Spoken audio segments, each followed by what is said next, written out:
Olá pessoal, bem-vindos ao canal, espero que esteja tudo bem com vocês. E hoje nós vamos falar um pouco sobre corpo, alma e espírito.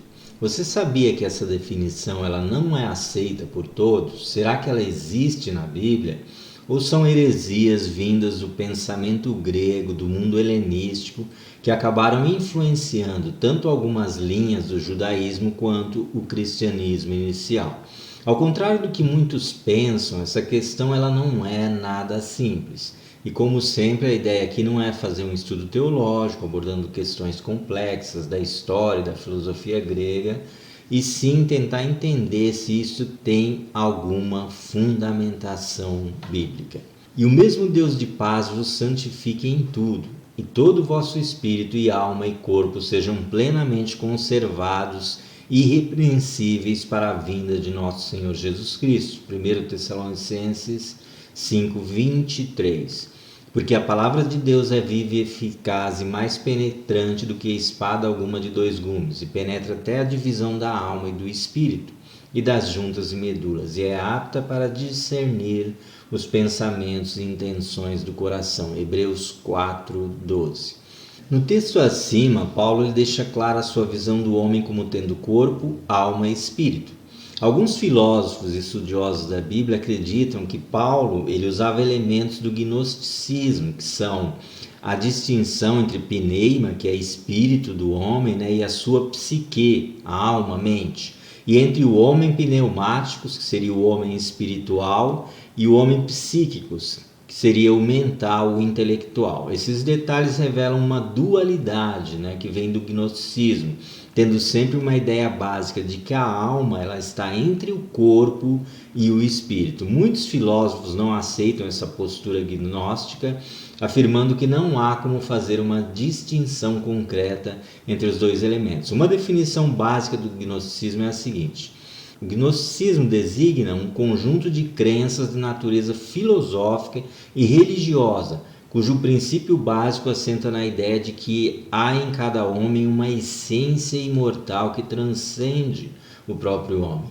Os gnósticos eles consideram a existência humana nesse mundo como não natural, por estar submetida a diversos sofrimentos. Porém, essa visão de corpo, alma e espírito é a visão aceita pela maioria dos cristãos, e como podemos ver nos versículos que foram citados, ela está claramente inserida nos ensinamentos do apóstolo Paulo. Quando falamos do nosso corpo, nós vemos o corpo como um traje terreno, que possibilita a nossa conexão com este mundo. Seu corpo é o veículo através do qual você experimenta o reino natural. Todas as interações que você compartilha com os outros ocorrem através do seu corpo.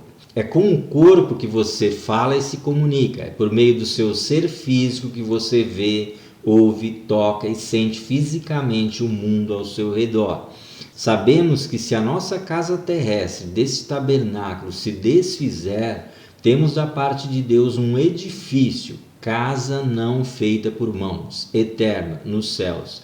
2 Coríntios 5:1.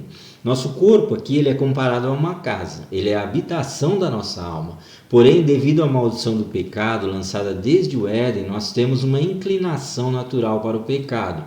E além disso, o nosso corpo ele vai se deteriorando conforme os anos passam. Se não olharmos para Cristo, ele pode se tornar um instrumento de natureza pecaminosa. Nosso corpo tem desejos e apetites que ele quer saciar. No entanto, isso não significa que o corpo deve ser escravo do mal. Seu corpo pode ser usado tanto para o pecado quanto para a santidade. A escolha é sua. Na verdade, seu corpo, embora tenha essa inclinação para o pecado, pode ser um portador da glória de Deus. Ou não sabeis que o vosso corpo é o templo do Espírito Santo, que habita em vós, proveniente de Deus, e que não sois de vós mesmos? 1 Coríntios 6:19. Aquele que está em Cristo, ele pode ser guiado e conduzido por Deus, Assim sendo, seu corpo ele pode ser um instrumento purificado e santificado para ser usado pelo Espírito Santo. Você pode ser a conexão física entre Deus e o mundo perdido, permitindo que o Espírito de Deus se manifeste nesse mundo através da sua vida. A alma, por sua vez, a nossa alma, ela é o domínio das decisões. Na alma estão sua mente, sua vontade, suas emoções e sua personalidade. Sua mente é onde você imagina as coisas, sua vontade é o que você deseja e suas emoções são o que você sente. A alma é a parte de nós que se conecta com nossos semelhantes. O espírito é a parte que se conecta a Deus e cobre assuntos como fé, confiança, adoração e assim por diante. O espírito é visto como a parte mais íntima do nosso ser. É envolvido por nossa alma, que por sua vez é envolvida por nosso corpo. Então o espírito é a parte que precisa de regeneração nas pessoas que não conhecem a Cristo. A alma é o terreno neutro entre o corpo e o espírito, é o lugar onde a livre vontade é exercida. Alguns creem que a alma é eterna e todos têm uma alma, tanto os redimidos quanto os não redimidos. Lembrando que é aqui onde muitos discordam dessa separação entre alma e espírito, e também muitos discordam dessa ideia de imortalidade da alma. A Bíblia fala da alma do justo e também fala da alma do ímpio. A alma do ímpio deseja o mal, o seu próximo não agrada aos seus olhos. Provérbios 21:10. Amado, desejo que te vá bem em todas as coisas, que tenha saúde, assim como bem vai a tua alma. Terceira carta de João 1:2. Todo ser humano possui uma alma.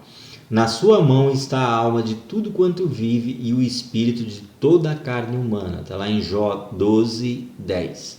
Então a alma é onde está a animação e a consciência. A alma é onde sua livre vontade é exercida. Já o espírito é sua conexão com Deus, o centro de quem você é, a fonte da sua identidade. O espírito é a parte mais profunda do seu ser, a parte que veio de Deus e possibilita que o cristão redimido tenha uma conexão perfeita com o Senhor. No entanto, em um exame mais atento da maneira como as palavras alma e espírito são usadas nas Escrituras, vai revelar que não é fácil identificar um significado exato. Às vezes a palavra alma, ela se refere à parte do ser humano que viverá na eternidade, como em Mateus 12:28. Jesus diz: "E não temais os que matam o corpo e não podem matar a alma. Temeis antes aquele que pode fazer perecer no inferno a alma e o corpo." E quando Jesus fala do maior mandamento, nós lemos: "Disse Jesus: Amarás ao Senhor teu Deus de todo o teu coração, de toda a tua alma e de todo o teu pensamento." Mateus 22:37. Então a palavra espírito, ela não é mencionada nesses versículos. Ainda assim, eles se dirigem ao nosso relacionamento com Deus e não ao nosso relacionamento com as outras pessoas. O que eu creio, particularmente, é que todo o seu ser ele deve ser envolvido nesse teu relacionamento com o Senhor. Enquanto habitamos esse corpo, tanto o corpo quanto a alma, quanto o nosso espírito estarão envolvidos plenamente no nosso relacionamento com Deus. Paulo também fala, quando ele estava falando sobre a sabedoria de Deus a respeito da salvação em Cristo Jesus, ele diz algo interessante. Mas Deus o revelou a nós, esse conhecimento, por meio do Espírito. O Espírito sonda todas as coisas, até mesmo as coisas mais profundas de Deus. Pois quem dentre os homens conhece as coisas do homem, a não ser o Espírito do homem que nele está? Da mesma forma, ninguém conhece as coisas de Deus, a não ser o Espírito de Deus. Nós, porém, não recebemos o Espírito do mundo, mas o Espírito procedente de Deus, para que entendamos as coisas que Deus nos tem dado gratuitamente. 1 Coríntios 2, de 10 a 12. Ninguém conhece os seus pensamentos como o seu próprio espírito, o que o Paulo está falando. E o mesmo também ele diz que vale para Deus. O Espírito Santo conhece os pensamentos de Deus. O Espírito Santo, que é o Espírito de Deus, investiga os segredos mais profundos de Deus. Ele conhece os segredos, as intenções e os desejos de Deus. Conhece e compreende perfeitamente a natureza e o poder de Deus. Tudo que há para saber sobre o nosso Deus, os mistérios e segredos o Espírito Santo conhece. O Espírito não está aprendendo sobre Deus como nós. Ele conhece a Deus, o seu conhecimento é pleno e ele compartilha o que sabe sobre Deus dentro da vontade dos planos do Senhor, é claro, com o Espírito dos filhos de Deus. Ou seja, o próprio Deus compartilha os seus mistérios conosco através do seu Espírito. E nesse lugar de unidade interior, quando o nosso Espírito se une ao Espírito de Deus, os segredos divinos são transmitidos pelo Espírito Santo aos que nasceram de novo através da fé em Jesus Cristo. Todo cristão verdadeiro tem o privilégio de uma conexão eterna com Deus. Independente de como você se sinta no corpo ou na alma, a sua conexão no Espírito ela permanece.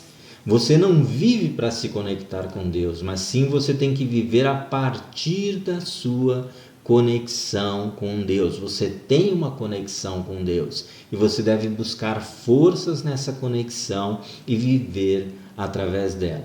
O seu corpo pertence a Deus, o seu espírito está unido a Deus e até mesmo sua alma está cheia de Deus e pertence a Ele.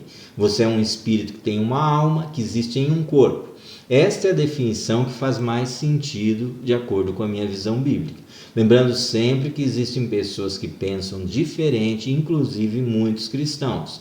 Muitos acham que têm pleno conhecimento sobre as coisas de Deus, porém precisamos nos lembrar do que disse o próprio apóstolo Paulo. Agora, pois, vemos um reflexo obscuro, como um espelho, mas então veremos face a face. Agora conheço em parte, então conhecerei plenamente, da mesma forma como sou plenamente conhecido. Paulo fala de quando estaremos com Deus.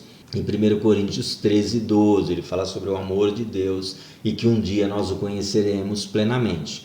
Então a revelação que temos sobre muitas coisas é limitada.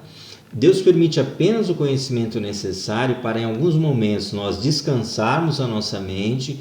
Em outros, esse conhecimento leva a pessoa a se manter ocupada em uma busca constante por mais conhecimento.